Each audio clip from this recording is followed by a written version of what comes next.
कल हम लोग बल के है ना यानी गति के प्रथम नियम को देखे थे।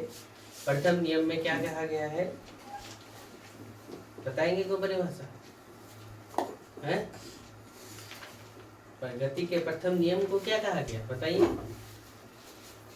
अर्थात कोई वस्तु जिस अवस्था में है उसी अवस्था में रहना चाहता है। सिंपल सी भाषा में बोलेंगे तो गति के न्यूटन के गति के प्रथम नियम को हम लोग क्या बोलते हैं कि कोई वस्तु जिस अवस्था में है उसी अवस्था में क्या करना चाहता है, रहना चाहता है। कब तक? तब तक रहना चाहता है जब तक उस पर कोई बाहरी बल ना लगे, है ना। तो ये क्या मिला था, बल की परिभाषा मिला था न्यूटन के गति के प्रथम नियम से। न्यूटन के गति के प्रथम नियम को हम लोग क्या बोला गया था, गैलीलियो का नियम, जड़त्व का नियम, ये तो सब बोला गया था।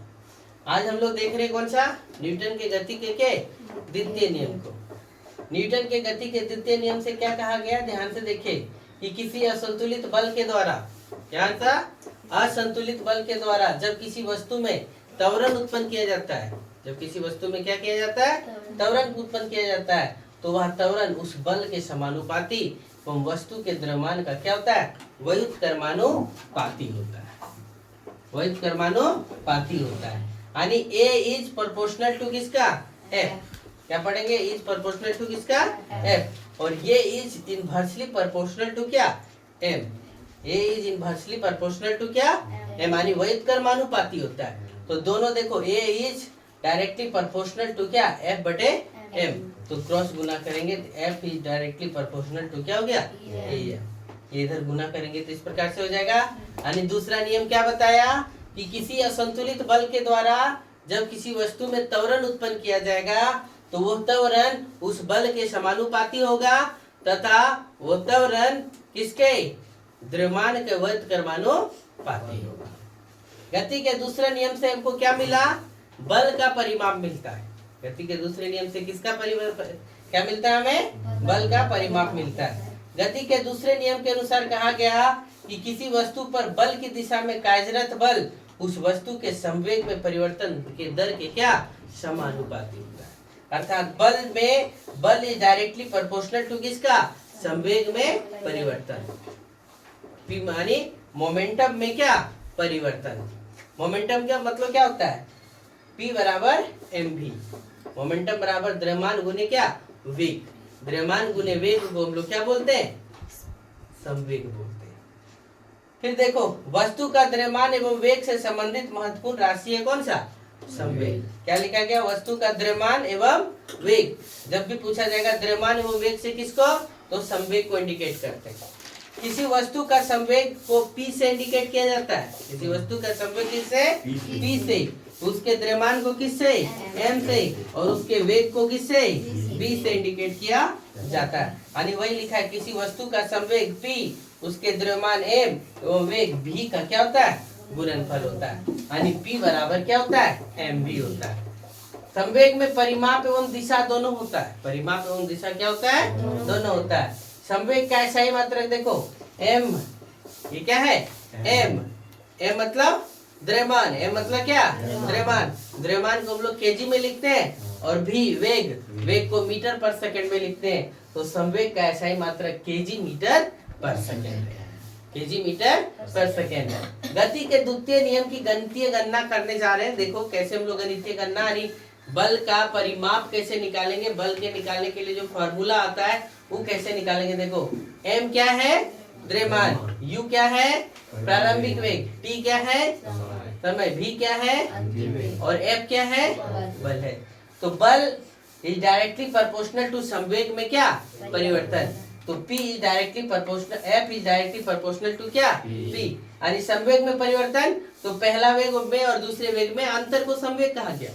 क्या बोला गया, देखो एक वेग ये और एक वेग ये, दोनों में जो अंतर है वो क्या, संवेग। तो F is directly proportional to एक पहला वस्तु का द्रव्यमान है ना, mv1 और क्या, mv2। तो एक को क्या बोला गया, प्रारंभिक वेग, एक को क्या बोला गया, अंतिम वेग। तो F is directly proportional to mv minus क्या, mu लिखा गया। तो F is directly proportional to m बाहर ले लिए तो क्या बचा, v माइनस u। अब क्या होता है, संवेग में परिवर्तन की दर, जब भी परिवर्तन की दर यानी बटे में समय। बटे में क्या समय। तो F is directly proportional to M into V minus U बटे कितना T। अब हम लोग पहले भी फॉर्मूला सीखे हैं कि V बराबर U प्लस AT, तो AT बराबर कितना V माइनस U, तो ये बराबर क्या V माइनस U बटे T। तो F is directly proportional to M V minus U बटे T। तो इतना को हम क्या लिखेंगे, ये इतना लिखेंगे ये, और जब प्रोपोर्शनल हटाएंगे तो K कांस्टेंट आता है, जब प्रोपोर्शनल हटाएंगे तो क्या आता है K कांस्टेंट आता है। F इज प्रोपोर्शनल है बराबर नहीं, तो बराबर में लाने के लिए यहाँ पर क्या रखें K कोई कांस्टेंट रखें, जहाँ K कांस्टेंट है यानी K को हटा दिया गया, तो F बराबर क्या मिला हमें MA। F बराबर क्या मिला MA। ये आपका क्या है बल का परिमाप, यानी हम लोग बल को निकालते हैं उसका क्या है फॉर्मूला, समझे। यहाँ तक चलो नोट करो। देखो गति के नियम, दूसरे नियम को देखें, गति के दूसरे नियम का दैनिक जीवन में उपयोग को देखो। हम लोग क्रिकेट के मैदान में देखते हैं इस चीज को, कहाँ पर क्रिकेट के मैदान में। कभी क्रिकेट के मैदान में हम जब कैच लेने जाते हैं तो कैच लेते वक्त यदि हम हाथ को जैसे का तैसे ऐसे लिए तो ऐसे ही रख देंगे तो गेंद हाथ में आया हुआ छटक जाता है, समझ गए क्या।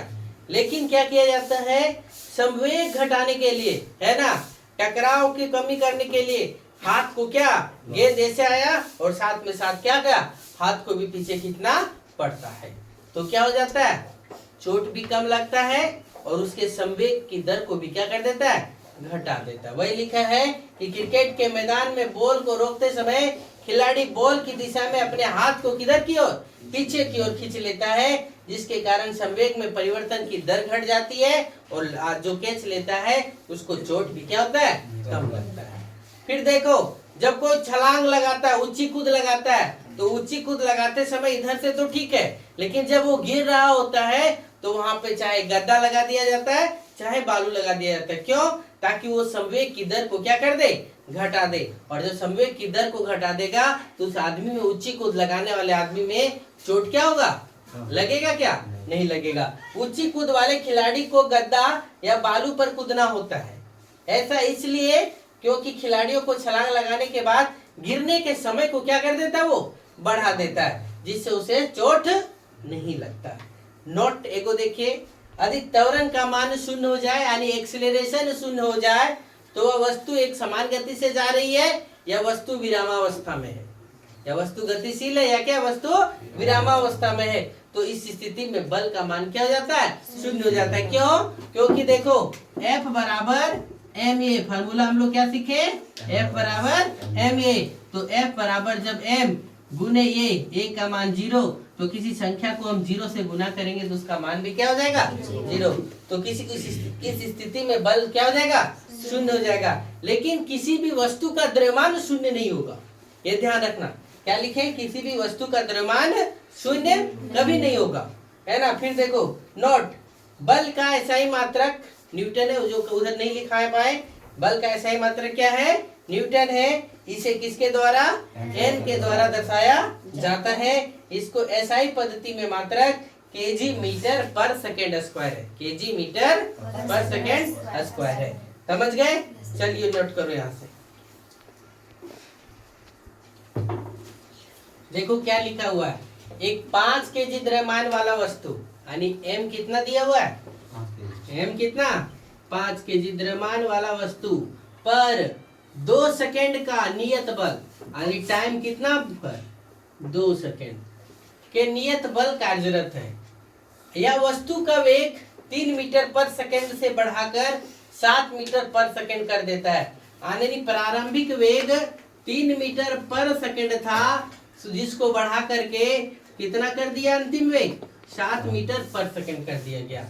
तो लगाए गए बल की मात्रा ज्ञात करिए, यानी पहले क्या होगा F बराबर ज्ञात करिए, ठीक है।